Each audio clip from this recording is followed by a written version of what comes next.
Olá, vamos para mais uma aula nossa de português. Hoje a gente vai estar estudando sobre a colocação dos pronomes oblíquos átomos, certo? Então, vamos prestar atenção, tá? Ok? Vamos lá. Aqui a gente tem um quadro falando dos pronomes pessoais, né?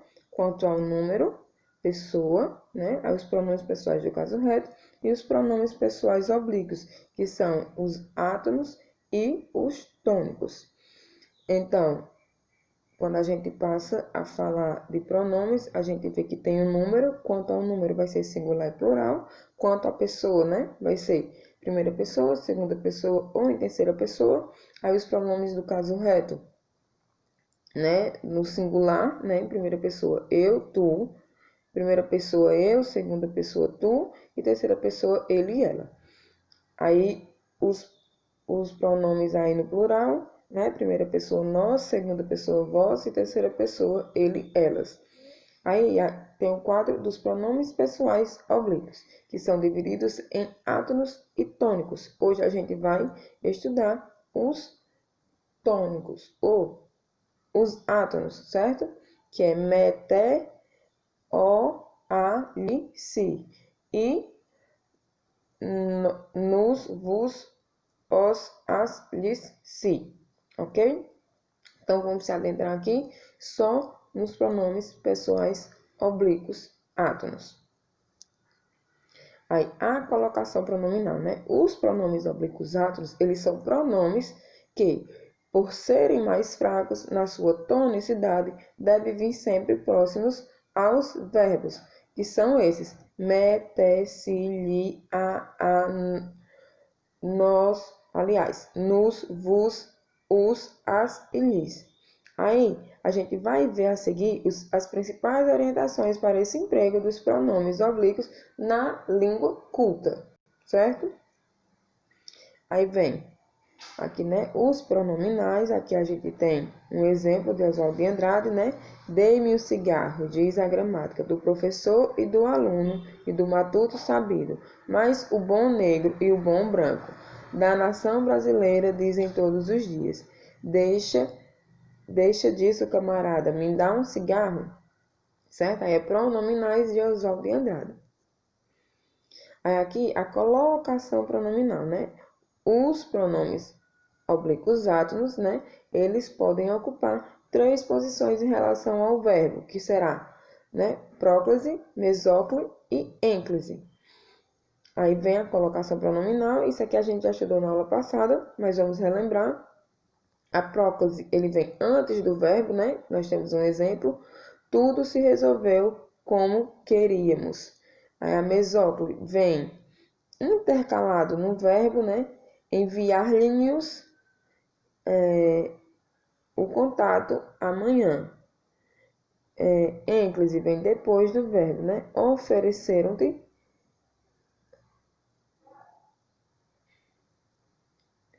a alguma ajuda, né? E vem a pergunta: ofereceram-te alguma ajuda? Então, aí é a forma da colocação pronominal que elas ocupam essas 3 posições, né? Próclise, mesóclise e ênclise. Quando se há próclise? Quando é que se acontece a próclise, né? Tem os fatores que fazem com que aconteça, tem o grupo de palavras, e aqui a gente tem uns exemplos, né? Com as palavras negativas, com advérbios, com pronomes relativos, com pronomes indefinidos, com pronomes demonstrativos e conjunções subordinativas, certo? Aí há grupo de palavras que fazem parte das palavras negativas que acontecem com a próclise, né? Não, nada, nunca, nenhum, e etc. Aí temos os exemplos. Ele nada nos disse sobre isso, com advérbios.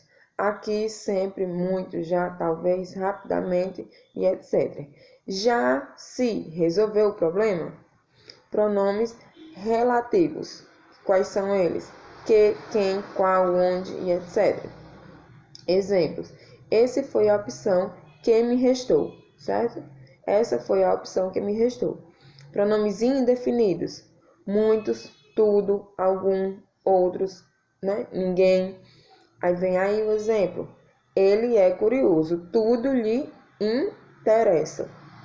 Pronomes demonstrativos são estes: este, esse, isso, aquela, certo? Aquilo. Aí vem aí o exemplo.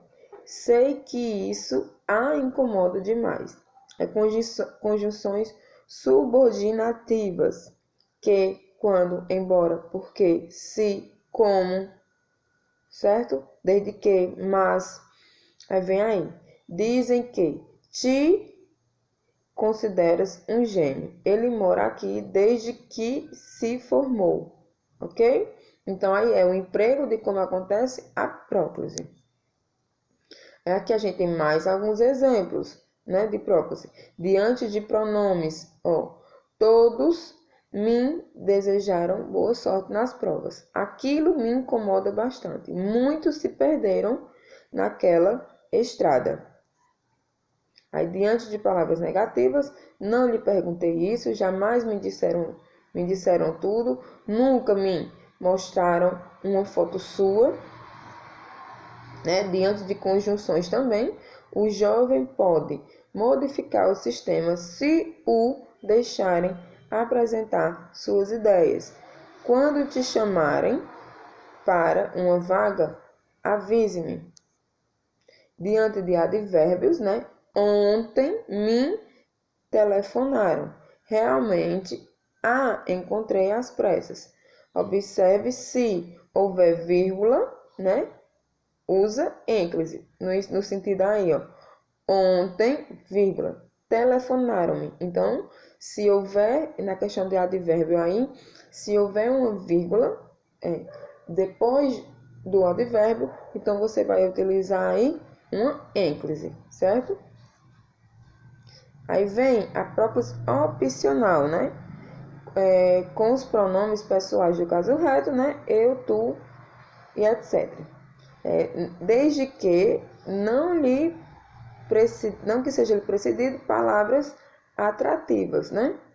Exemplo, eu lhe obedeço. Aí é uma próclise. Agora, eu obedeço-lhe. Aí é uma ênclise. Aí a gente vai ver se é possível a próclise, né? Ser opcional. Espero que ele nos apoie. Aí só é possível com a próclise, certo?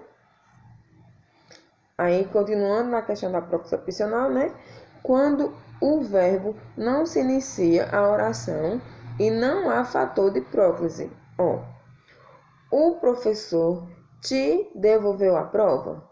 O professor devolveu-te a prova, certo? É opcional, a gente usa ou não. Com preposição, né? De, em, para, por, etc. Com palavras negativas, mas o verbo no infinitivo. Não escondia o desejo de se demitir. Aí, usa-se ou não, que aí a gente pode usar a ênclise, né, nesse sentido. Não escondia o desejo de demitir-se. Ele afirma não se lembrar do fato. Ele afirma não lembrar-se do fato. Aí agora, quando ocorre mesóclise, né? Quando é que ocorre? Quando o verbo no futuro do presente, com o verbo no futuro do presente.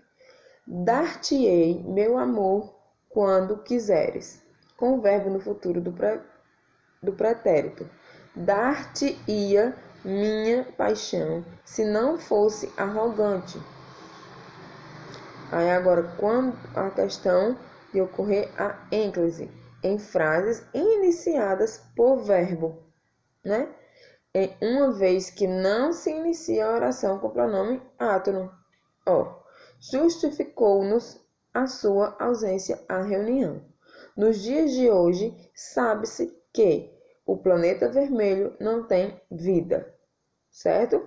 Quando não houver casos de próclise obrigatória, certo? Só é existente a ênclise quando não houver a questão da obrigatoriedade de ser uma próclise obrigatória, certo?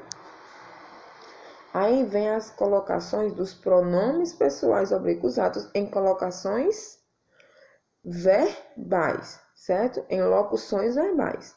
Então, que é o quê?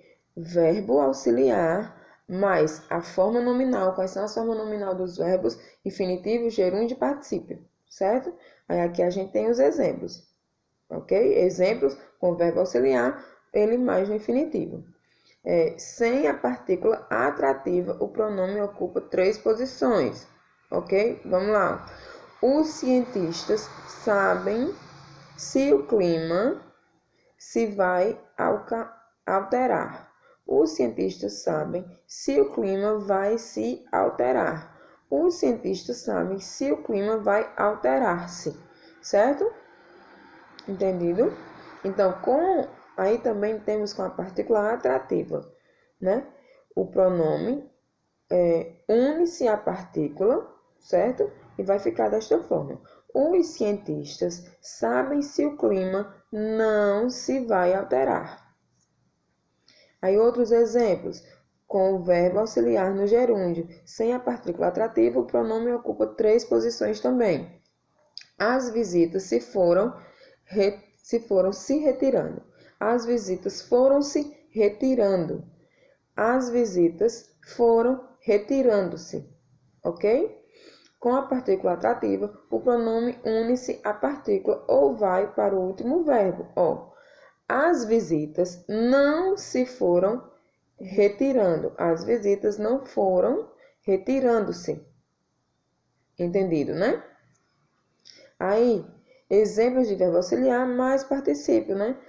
Aí, a gente vê aí o primeiro exemplo, né, que fala com a partícula atrativa.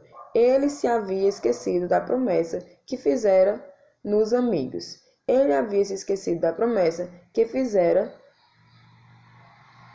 aos amigos. Aí, aqui a gente nota, né, que ele havia esquecido-se da promessa que fizera aos amigos. Então, nesse caso aí, é totalmente errado, certo? Essa colocação fica inválida na questão do particípio. Aí também a gente pode ver com a partícula atrativa, o pronome une-se à partícula. Ele não se havia esquecido da promessa que fizera aos amigos. Aí sim fica totalmente correto e coerente. Aí a gente passa a ter também algumas adaptações, certo? Que os pronomes a, o, a, os, as, né? Aí eles sofrem algumas adaptações quanto à questão das suas terminações, né? Eles passam a ter outras formas, que vão ficar lo, lá, los e las, né? Vou amá-la por toda minha vida. Observação, com a expressão eis, acontece a mesma coisa. Eila, aqui, radiamente e bela, certo? Quando se fala com eis. Aí os pronomes também, né? O, a, os e as, quando precedidos de verbos terminados em m, ão e ãe, né? Eles assumem formas que vão ficar no, na, nos e nas. Aí vai ficar: entregaram-no ao professor. O assunto dão-no por encerrado. Certo? Deu para entender a questão da colocação dos pronomes oblíquos atos e também as locuções verbiais, ok?